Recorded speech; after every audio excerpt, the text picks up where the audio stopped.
खूबसूरत औरत, उसका दुष्प्रभाव खाली मुझ पर नहीं पड़ा, देश के सैकड़ों हज़ारों नौजवानों पर पड़ा, जिनको जेलों में डाला गया, जिनकी जबरन नसबंदी की गई, जिनके अधिकार छीन लिए गए और कईयों की तो हत्या कर दी गई।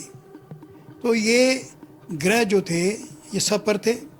मैं विद्यार्थी नेता था, वो विद्यार्थी जो जयप्रकाश नारायण जी के आंदोलन में शामिल थे, उनसे मुझे संपर्क करना पड़ा। घर से मैं निकला तो सबसे पहले हमारा एक कार्यालय सब्जी मंडी में हुआ करता था।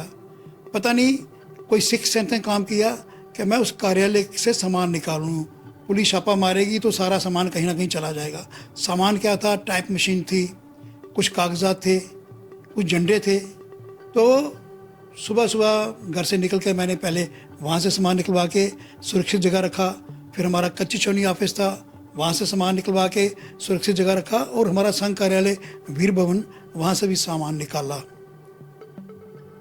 अंदेशा था कि छापा पड़ेगा पुलिस का, और मेरे सामान निकालने के लगभग 20-25 मिनट में पुलिस इन तीनों स्थानों पर पहुँच गई।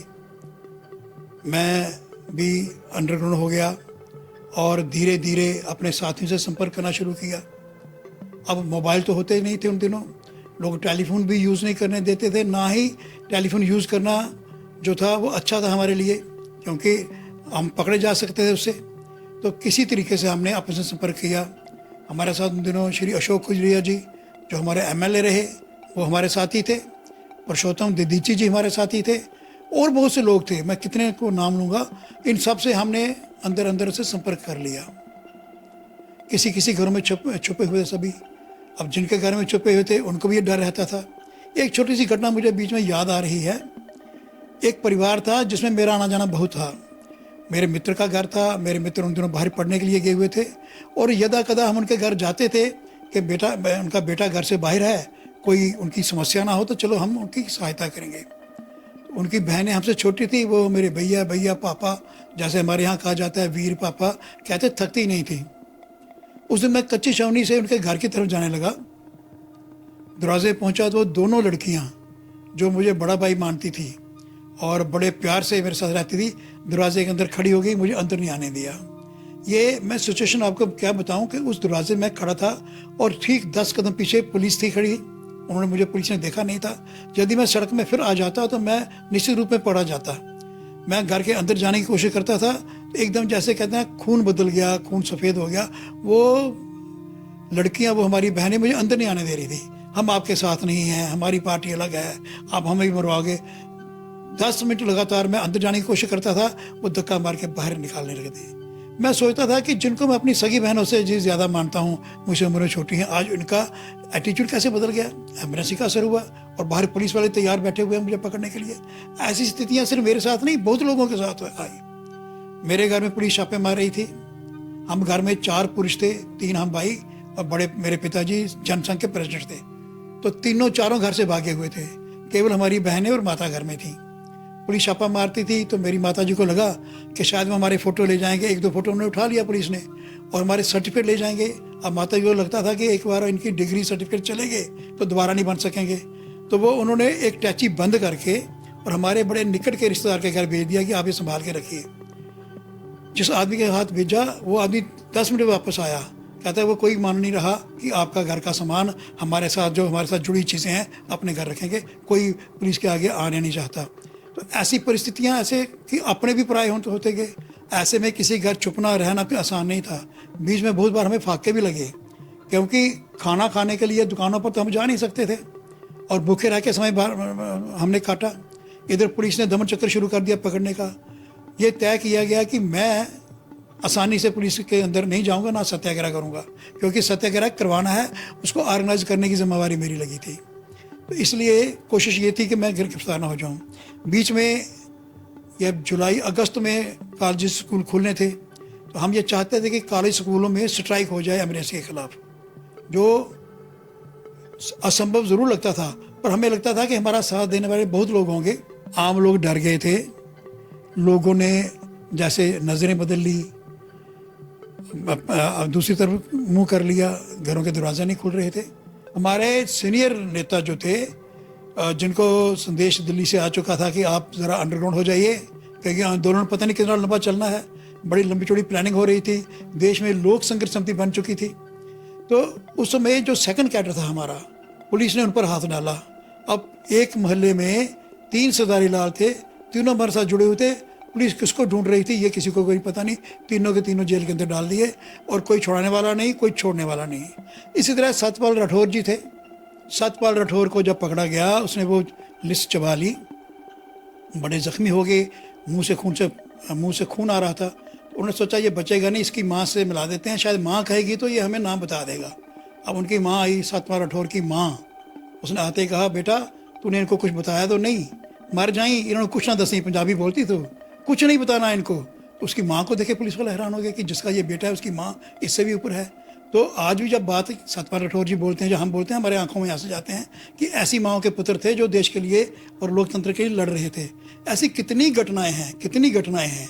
यहाँ हमारे एक विजय गुप्ता थे, अब इस दुनिया में नहीं है बेचारे, और अशोक गुप्ता थे, वो थे पठानकोट के।